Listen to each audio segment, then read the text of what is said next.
Another weekend with no Premier League football. It's tough, I know, right? But it's all good. We're in this together. Welcome back to FPL of the Day. I am Jay London, and in this video, we are continuing the conversation around wildcards. There's been so many questions. Everyone's talking about this within the FPL community. We did release a video at the start of the week, which is all about like the ultimate template. But now we've had some announcements, we've had some updates. We need to put all of that information together going into game week 24 / game week 25 and beyond. Before we begin, thank you, a massive thank you to everyone that has subscribed. We have reached our target of over 250. If you're just discovering this channel and you're just discovering the video for the first time, please do hit that subscribe button. We're on the way to 300 right now. So once you've done that, let's begin. The best wild card, the ultimate wild card, part 2 for game week 24 and 25 and beyond.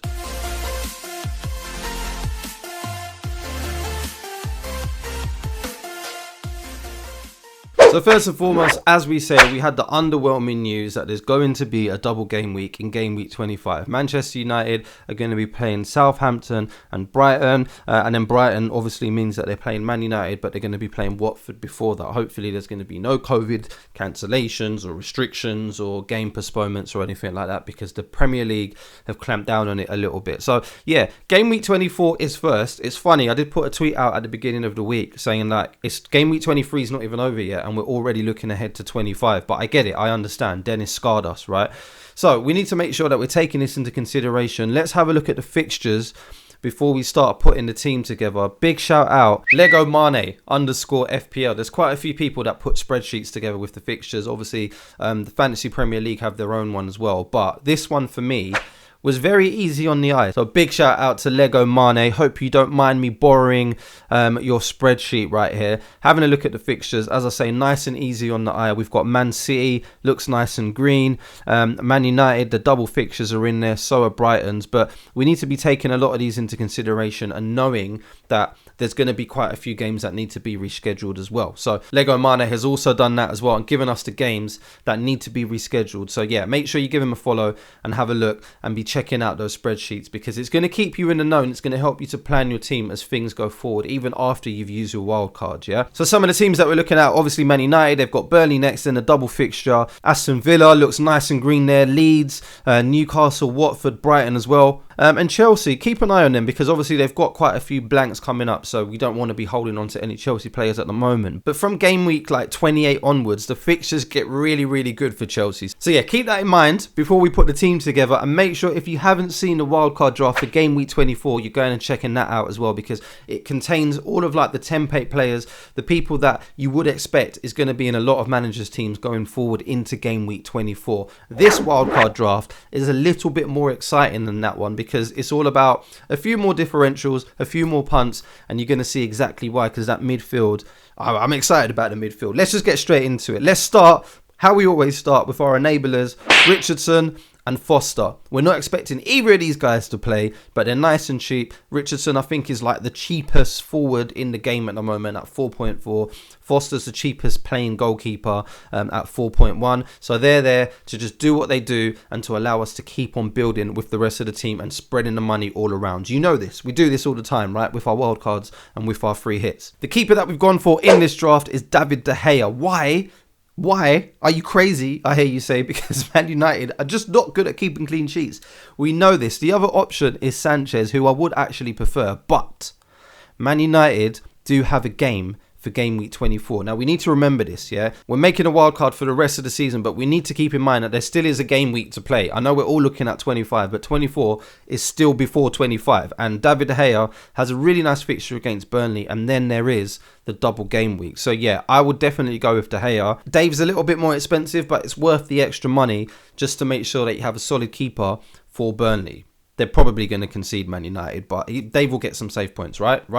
So normally we do go on to defence from here, but I want to switch it up a little bit. Let's have a look at the forwards. Let's put in Mopay and Broja. So yeah, it's a little bit crazy. I know you've just heard me talk about Brighton and talking about their blank in game week 24, but Mopé doesn't have to play this game week. That's fine. There's more than enough players in this squad to make sure that he can sit on the bench and then come in for the double game week following that. You'll see exactly why in a bit. Yeah, Broja, again, he's another enabler. That could be an Edouard. It could be a Dennis if you manage to forgive him. I haven't. It could be a King. You name it. But for me, 5.2 mil. Yeah, he's a nice person to have there, and you're not going to stress out too much if you have to leave him on the bench. So that's our forward lineup, which isn't the most exciting forward lineup, but it does allow us to have some differentials in there. Mopé's a very good punt, and it does allow us to do our defense exactly like this. Boom! Look at that. Look at this defense. Oh, I'm excited about this. Right, so first of all, we need to talk about Dalot. Dalot's in there because Manchester United fixtures, as I said about David De Gea, are really, really nice going forward. They're playing Burnley, and then they've got that double game week, and then they've got a couple more green fixtures. He's nice and cheap, and he allows us to continue the rest of the defence and getting people like Luca Dean, who is already putting in assists for Aston Villa. All of those fixtures are nice and green, and you know that there's a double game week coming up as well, so he has to be in the team. We're not going to make a wildcard draft without Trent Alexander-Arnold and Cancelo. We don't need to talk too much about those guys. It goes without saying. And then Cucurella, again, he's not going to be playing for game week 24. That's fine. He sits on the bench, but we already have 2 Brighton players there ready for the double in game week 25. So this is nice. This is really, really nice for me. The players that are going to be starting for game week 24 are going to be Luca Dean, Alexander-Arnold and Cancelo. Dalot sits on the bench. Cucurella comes in for game week 25. Happy days. Let's move on to the most exciting part of this draft, and that is the midfield. Ready? Look at this midfield. Rafinha's in there. Jota's in there. Bowen's in there. And we have a team with Mohamed Salah and Kevin De Bruyne. Both of those guys are in the team. I really couldn't pick between the two. So why not have both? Yeah, we said it at the end of the last wildcard video. Again, if you haven't seen that yet, go and check it out because there's 2 very different types of wildcards in there. This one's very similar to the one that I revealed in the end, but I wanted to elaborate on it a little bit more because this is the one that I'm definitely going for. This is the one that I'm definitely leaning towards. If I was to press my wildcard button in game week 24, it's going to look something like this. Now, there are a few caveats. There's a few disclaimers. Mohamed Salah, obviously, we're still keeping an eye on that at the time of recording. We don't know 100% how far Egypt has gone in the competition and if he's going to be back and he's going to be ready and he's going to be in training before game week 24.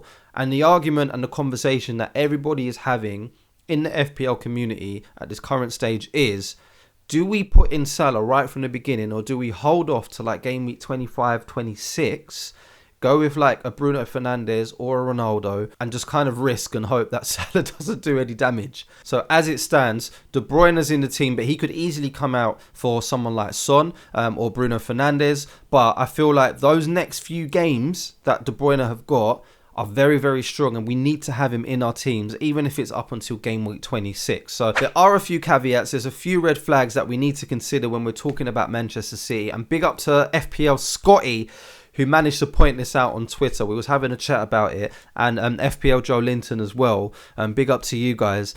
They made a very, very good point that Manchester City are a bit dangerous going into Champions League territory because of Pep Roulette. But looking at this team, it fills me with all sorts of excitement. Salah, De Bruyne, Jota still keeps his place. Rafinha's in there. We know that Leeds have got those games to be rescheduled as well, and they've got a double game week coming up as well. Bowen goes without saying. He has to be in the team because he's on fire at the moment, and until that fire gets put out, he continues to stay. But the other thing about this team is it gives you a nice range of money to spread around that midfield and defence. If you want to go for a Harry Kane and a Cristiano Ronaldo, granted, it is going to be a little bit tricky to get to. You won't be able to do that in one move. But as for the rest of the team, there's loads of people that can come in and out. So you've got like Coutinho that could come in. You've got Ramsey. You've got Buendia. All sorts of people that are going to be coming in and out throughout the rest of the season. But it gives you a lot of scope to be able to do that. And with the 2 premiums, or whether that be Salah and Fernandes, or De Bruyne and Fernandes, or Salah and Son, there's a lot to play with here. So let me know your thoughts. Let me know if this team fills you with as much excitement as it does for me, and what you're going to be doing for game week 24. Are you pressing the wildcard button? I'm starting to lean towards it now that I'm looking at this team. So there we go. That is the best wildcard at the time of recording. If you don't agree with me, argue. Put it down in the comments below. Let me know what you would change about this team. As I say, if you haven't seen the first wildcard video, part 1 that we did, go and check that out right now, because it does contain a lot of the template players, a lot of the people that are a little bit more safer. So if you're more of a safe manager, then that's the one for you. But if you like exciting punts and teams, and you like teams that have Salah and De Bruyne in them, and Trent Alexander-Arnold, and people like Rafinha, and explosive players like Jota and Bowen that can just haul, then this is the one. This is the one for us. I'm going to try and keep the videos coming as much as possible. Before I go, I have to say a massive thank you to helping us get to 250 subscribers. I know I said it at the start of the video, but you've made it to the end now. So thank you once again. If you haven't subscribed, please do that now. And here's a little shout out to all the people that commented on the last video as well. Your interactions have kept the channel going. So thank you so much. I will see you on the next one. Yeah, let me know what content you want to see going forward, because there's still a little bit of a gap before we get the next game week. And we'll manage to survive throughout this period together, all right? Good luck. I'll see you then.